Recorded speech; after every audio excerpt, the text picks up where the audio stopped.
आप देवरिया ज़िले से बैतालपुर से बिलोंग करती हैं। आपके पिताजी क्या करते हैं? मेरे पिताजी व्यवसायी हैं, उनका एक आटा जी। तो आपने यूपीएससी की तैयारी कब से शुरू की? फ्रॉम द लास्ट ईयर 2023, जब फाइनल ईयर में थे अपने ग्रेजुएशन के, तब स्टार्ट किए थे। और 2024 में ग्रेजुएशन में बीए था या बीएससी था? बीए था। तो 2023 से आपने एग्ज़ाम के बारे में शुरू कर दिया, ये आपका पहला अटेम्प्ट था। तो आपने एनसीईआरटी को कितना महत्व दिया और एनसीईआरटी कितना आपके लिए लाभकारी सिद्ध हुआ, इसके बारे में कुछ जानकारी बताइए। देखिए, एनसीईआरटी तो बहुत ज़्यादा ज़रूरी है, उसको हम लोग इग्नोर नहीं कर सकते, because it forms your basics. बिना बेसिक्स के आप ऊपर कैसे चढ़ेंगे?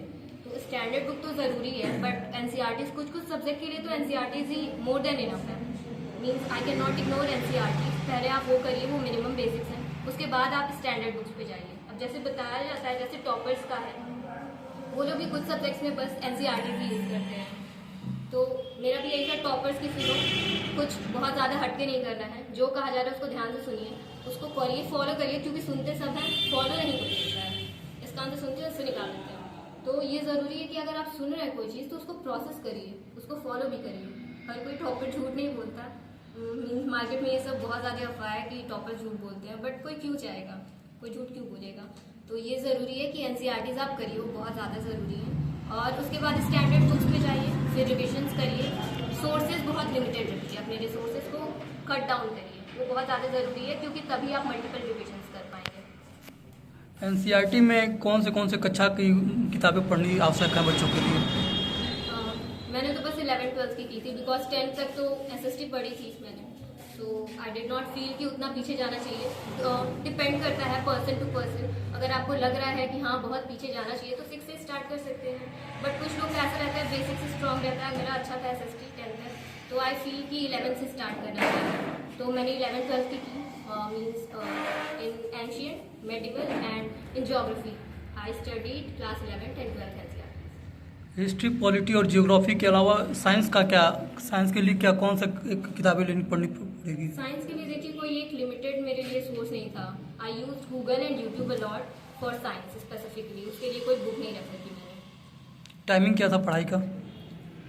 मतलब मेरा जो पर्सनल काम है उसको छोड़ के बाकी दिन तो हम पढ़ते ही थे, because I was dedicating full time preparation to it. तो कुछ और काम तो था नहीं मेरे पास। और घंटे की बात करें तो हम कभी गिनते नहीं थे कितना घंटा पढ़ना है। बस ये है कंसिस्टेंटली आपको रोज़ पढ़ना है। छुट्टी मैंने कभी नहीं ली इस दौरान।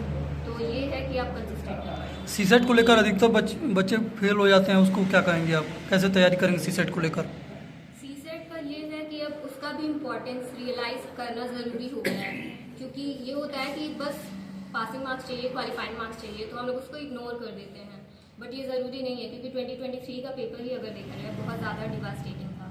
तो इस वजह से मैंने उसको पूरा टाइम दिया।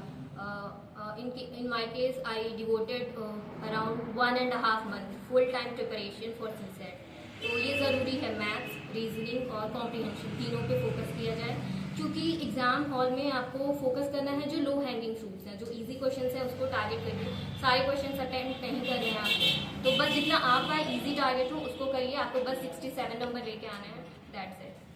अभी पिछले दिनों अभ्युदय योजना के अंतर्गत जिलाधिकारी देवरिया दिव्या मित्तल जी ने और श्रुति शर्मा ने भी सभी युवाओं के लिए कैसे तैयारी करना क्या क्या बताया था।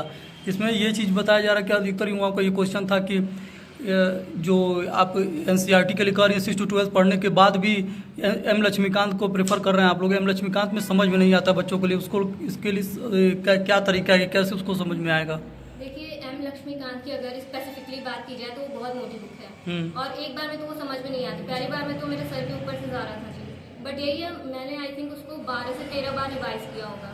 तो ये ज़रूरी है, रिविजन के साथ ही समझ में आएगा, एक बार में कुछ नहीं समझ में आता। और specially books like Laxmikant spectrum, वो एक बार में नहीं समझ में आती। बहुत ज़्यादा फैक्ट और डेटा भी है, और बहुत सारी चीज़ें कॉन्सेप्चुअल भी हैं, तो वो अंडरस्टैंडिंग ज़रूरी है, वो मल्टीपल रिविजन से